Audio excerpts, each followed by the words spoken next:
আজকে আমরা শিখছি সাপ্লায়ার নিয়ে। সাপ্লায়ার বলতে আমরা বুঝি যাদের থেকে আমরা আমাদের গুডস কিনে থাকি।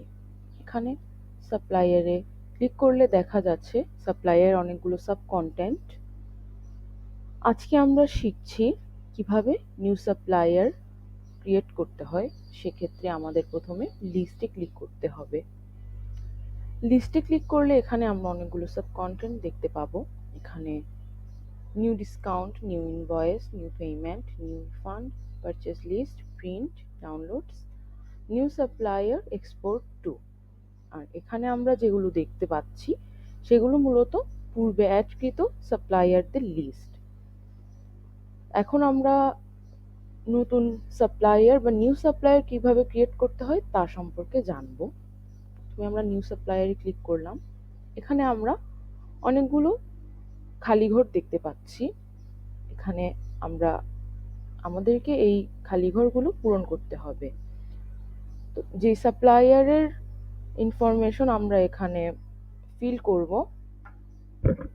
প্রথমে আমাদেরকে নতুন যে সাপ্লায়ার ওনার নাম বা ওনার প্রতিষ্ঠানের নাম এখানে অ্যাড করতে হবে। তারপর ওনার কোম্পানি নেম অ্যাড করতে হবে। এক্ষেত্রে প্রতিষ্ঠানের নাম এবং নেম দুইটা সেমও হতে পারে, আবার এখানে ব্যক্তির নামও বসতে পারে। এটা অবস্থা বুঝে হবে। এখানে আমরা অ্যাড্রেস দেখতে পাচ্ছি, এখানে কোম্পানির অ্যাড্রেস বসবে।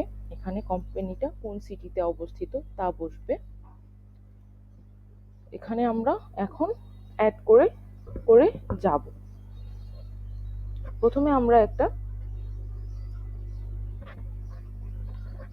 নাম বসাবো। এখানে আমি নেম অ্যান্ড কোম্পানি নেম দুইটা সেম রাখছি।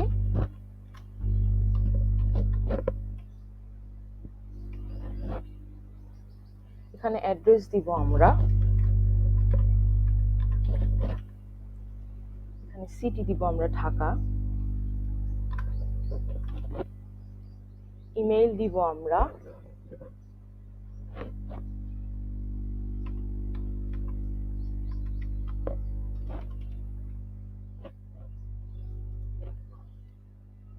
এখানে কোম্পানির ইমেইল বসবে। এখন পেমেন্ট টাইপে আসি। পেমেন্ট টাইপে নগদও হতে পারে, বকেয়াও হতে পারে।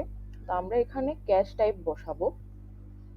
ইনিশিয়াল ব্যালেন্স হচ্ছে কোম্পানি যদি এই নিউ সাপ্লায়ারদের সাথে পূর্বে কোনো হিসাব থেকে থাকে, ওই হিসাবে যদি কোনো বকেয়া টাকা থেকে থাকে তাহলে সেই টাকাটা অ্যামাউন্ট এখানে বসবে।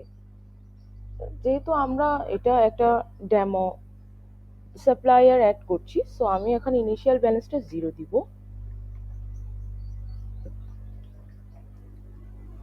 ইনিশিয়াল ব্যালেন্স ডেট, যেহেতু এখানে ইনিশিয়াল ব্যালেন্স 0, সেক্ষেত্রে ইনিশিয়াল ব্যালেন্স ডেট এখানে কোনো ম্যাটার করবে না। এখানে ক্যাটেগরি, এখানে নিউ সাপ্লায়ারটা কোন ক্যাটেগরির পণ্য আমাদেরকে সাপ্লাই করবে সেইটা এখানে বসবে। আমাদেরকে এটা ক্রিয়েট করে নিতে হবে। এসএমএস নাম্বারে সাপ্লায়ার কোম্পানির নাম্বার দিতে হবে।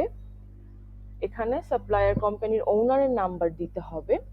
এসআর নাম্বার হচ্ছে ওই সাপ্লায়ার কোম্পানির যে প্রতিনিধি হিসেবে কাজ করবে ওনার নাম্বার দিতে হবে। এটা আমরা ব্ল্যাঙ্ক রাখলাম। এখানে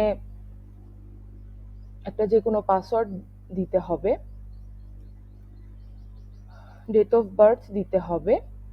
আমরা এগুলা মোটামুটি ফিল করলাম।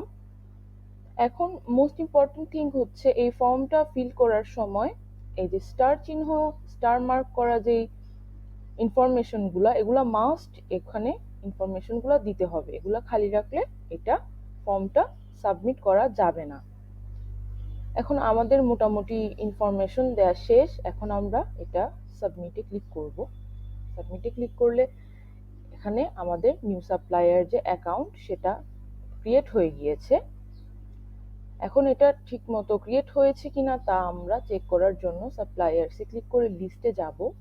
লিস্টে যাওয়ার পরে এই যে আমরা দেখতে পাচ্ছি আমাদের ক্রিয়েটকৃত সাপ্লায়ারটা এখানে অ্যাড হয়ে গিয়েছে। ধন্যবাদ।